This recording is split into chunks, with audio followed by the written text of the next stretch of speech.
ನೀವು ಮೊಬೈಲ್ ಯಾವಾಗ ಮುಟ್ಟಬೇಕು ಅಂದ್ರೆ ನಿಮ್ಮ ಸ್ಟೇಟಸ್ ಅಲ್ಲಿ ನಿಮ್ಮ ರ್ಯಾಂಕ್ 3 ಡಿಜಿಟ್ಸ್ ಬಂದಿದ್ದನ್ನು ನಾನು ನೋಡ್ಬೇಕು.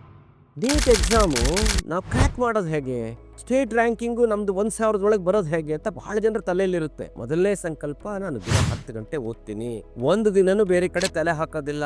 ಯಾರ್ದೋ ನೆಂಟರ ಮನೆಯಲ್ಲಿ ಕಾರ್ಯಕ್ರಮ ಇರುತ್ತೆ, ಮದುವೆ ಬರುತ್ತೆ, ಮುಂಜಿ ಬರುತ್ತೆ, ಅಥವಾ ಇನ್ನೂ ಯಾವ್ದೋ ಒಂದು ನಮ್ಮ ಸೂಪರ್ ಸ್ಟಾರ್ ಫಿಲ್ಮ್ ರಿಲೀಸ್ ಆಗುತ್ತೆ, ಅದ್ರ ಜೊತೆಗೆ ನಿಮ್ಗೆ ಗೊತ್ತು ದಿನನಿತ್ಯ ಕ್ರಿಕೆಟ್ ಮ್ಯಾಚ್ಗಳು, ನಮ್ಮದು IPL ಬರುತ್ತೆ, ವಿಶ್ವಕಪ್ ಬರುತ್ತೆ, ಇದು ಯಾವ್ದ್ರ ಬಗ್ಗೆ ತಲೆ ಹಾಕಕ್ ಹೋಗ್ಬೇಡಿ. ಇದನ್ನು ಮಾಡಿದ್ರೆ, ಶ್ರದ್ಧೆಯಿಂದ ಓದಿದ್ರೆ ಖಂಡಿತವಾಗೂ ನಿಮ್ದು ನೀಟ್ ರ್ಯಾಂಕಿಂಗು ನಮ್ಮ ರಾಜ್ಯಕ್ಕೆ 1,000 ಬರುತ್ತೆ, ದೇಶಕ್ಕೆ 10,000 ಒಳಗಡೆ ರ್ಯಾಂಕ್ ಪಡಿ. ಎರಡನೇದು ಬಹಳ ಮುಖ್ಯವಾದದ್ದು, ಓದೋದ್ರ ಜೊತೆಗೆ ಇವತ್ತು ನಮಗೆ ತುಂಬಾ ಆಕರ್ಷಣೆ ನಮ್ಮ ಮೊಬೈಲ್. ಡಿಜಿಟಲ್ ಡಿಟಾಕ್ಸ್ ಮಾಡಲೇಬೇಕು. ಮೊಬೈಲ್ ನಿಂದ, ಸೋಷಿಯಲ್ ಮೀಡಿಯಾದಿಂದ ನೀವು ದೂರ ಇರಲೇಬೇಕು. ನೀವು ಕೇಳ್ಬೋದು, ಡಾಕ್ಟ್ರೆ ಈಗ ನೀವು ಮಾತಾಡ್ತಾ ಇದ್ದೀರಿ, ಸೋಷಿಯಲ್ ಮೀಡಿಯಾದಲ್ಲಿ ದಿನ ಬರ್ತೀರಿ, ನಾವು ಹೆಂಗ್ ನೋಡೋದು ಅಂತ.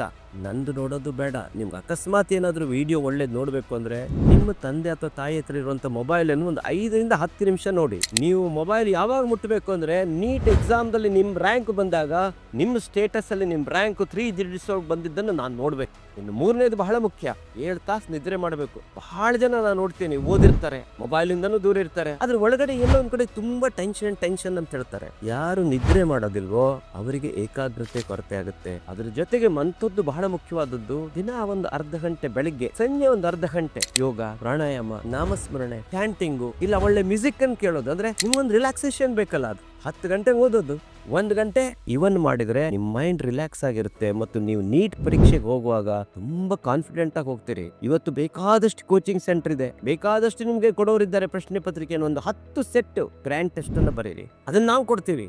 ಆ 10 ಗ್ರ್ಯಾಂಡ್ ಟೆಸ್ಟ್ ಅನ್ನು ಬರೀರಿ, 101% ನೀವು ಡಾಕ್ಟರ್ ಆಗಿ ಹೊರಗೆ ಬರ್ತೀರಿ. ನಮ್ಮ ರಾಜ್ಯದಲ್ಲಿ MBBS ಗೆ 13,944 ಸೀಟ್ ಇದೆ, BDS ಗೆ 3,365 ಸೀಟ್ ಇದೆ, BMS ಆಯುರ್ವೇದ ಅದಕ್ಕೆ 4,822 ಸೀಟ್ ಇದೆ. ಈ 3 ಡಾಕ್ಟರ್ಗಳಾದ್ರೂ ಕೂಡ ಸಮಾಜದಲ್ಲಿ ತುಂಬಾ ಗೌರವ ಇದೆ. ಸಮಾಜದಲ್ಲಿ ಡಾಕ್ಟ್ರು ಕೊನೆ ಉಸಿರಿರೋ ತನಕ ದುಡಿತಾರೆ, ಬರೀ ಹಣಕ್ಕೋಸ್ಕರ ಅಲ್ಲ, ಮಾನ್ಯತೆ ಇದೆ. ಡಾಕ್ಟರ್ಗಳಿಗೆ ಸಾರ್ವಕಾಲಿಕವಾಗಿ, ಸಾರ್ವತ್ರಿಕವಾಗಿ ಸಮಾಜದಲ್ಲಿ ಗೌರವ ಮತ್ತು ಮಾನ್ಯತೆ ಎರಡೂ ಇದೆ. ಇದೆರಡಕ್ಕೋಸ್ಕರ ನಾವೆಲ್ಲರೂ ಮಾಡೋಣ ಇದನ್ನ ಖಂಡಿತವಾಗಿ.